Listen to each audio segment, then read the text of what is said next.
नमस्कार, मैं सीताराम स्वामी इस वीडियो में आप सभी का स्वागत करता हूं आप ही के फेवरेट चैनल रोज देखो पर। आज हम बात करेंगे, जयपुर में किसी को प्रॉपर्टी की रिक्वायरमेंट हो तो आप हमसे संपर्क कर सकते हो, और जो सावधानियां जयपुर में प्रॉपर्टी लेते समय आपको रखनी है वो हम आपको बताने जा रहे हैं। तो आप ध्यान से सुने, किसी भी प्रॉपर्टी में इन्वेस्ट करने से पहले ये वीडियो आप ज़रूर देखें।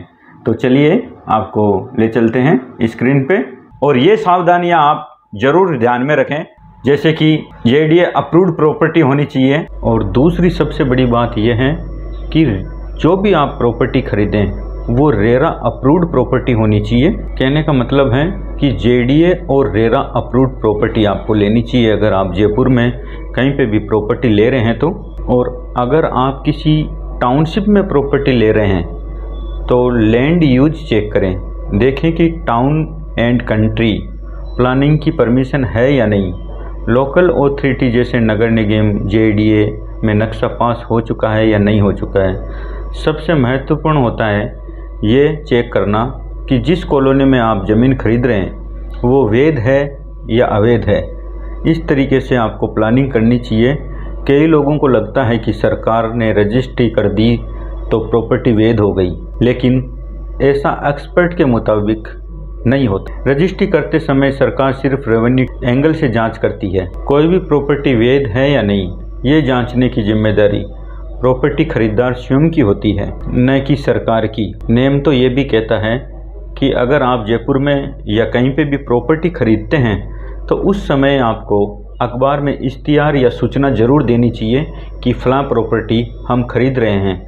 उससे आपका पक्ष मजबूत होता है। ऐसे में प्रॉपर्टी को लेकर भविष्य में कोई वाद विवाद नहीं होगा। ये आपके इश्तिहार देने से कोई भी सरकारी आदमी होगा वो आपको कॉल करके या फिर नोटिस देके आपको ये जानकारी देगा कि सर ये ज़मीन या ये कॉलोनी, इसमें ये फ़लाँ डिस्प्यूट है या इस कॉलोनी में लेने से आपका ये नुकसान हो जाएगा।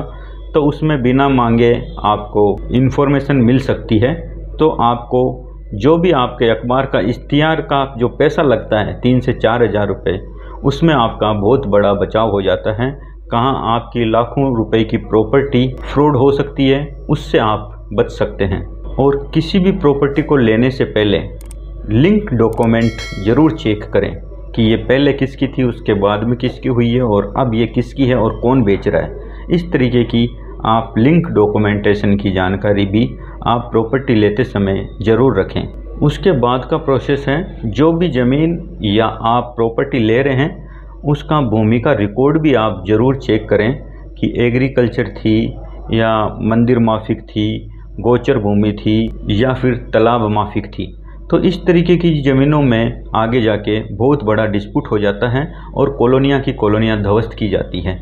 तो आप ज़मीन लेते समय भूमि का रिकॉर्ड भी ज़रूर चेक करें। और ये जानकारी लेने के लिए आप राज्य सरकार के राजस्व विभाग से जानकारी प्राप्त कर सकते हैं। ज़मीन का खसरा नंबर से पता कर सकते हैं। खसरा नंबर से आपको ज़मीन से जुड़ी सभी जानकारियाँ मिल जाएगी। कोई भी ज़मीन अगर आप खरीद रहे हैं तो आप ये भी चेक करें कि वहाँ पे रेजिडेंशियल परमिशन है या नहीं, क्योंकि अगर आप कोई भी तरीके की प्रॉपर्टी ले रहे हैं और अगर आप घर नहीं बना सकते तो वो प्रॉपर्टी भी आपको दुविधा में डाल सकती है।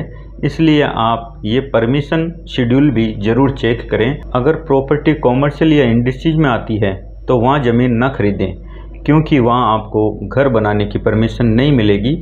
ओनली कॉमर्शियल यूज की या इंडस्ट्री लगाने की परमिशन मिलती है, तो इससे भी आप बचें।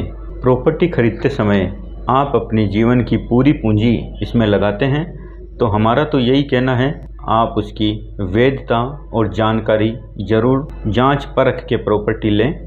ये कुछ आसान से टिप्स थे जो हमने आपको बताएं।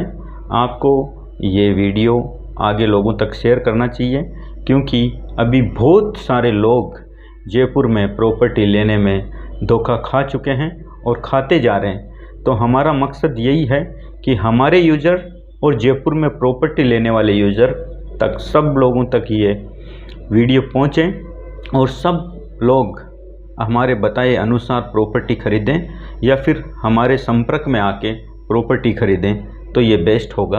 और आगे हमारे चैनल पे बने रहें और आप हमारे चैनल को लाइक और सब्सक्राइब कीजिए, जिससे आपको आगे आने वाले वीडियो की इन्फॉर्मेशन मिलेगी। धन्यवाद।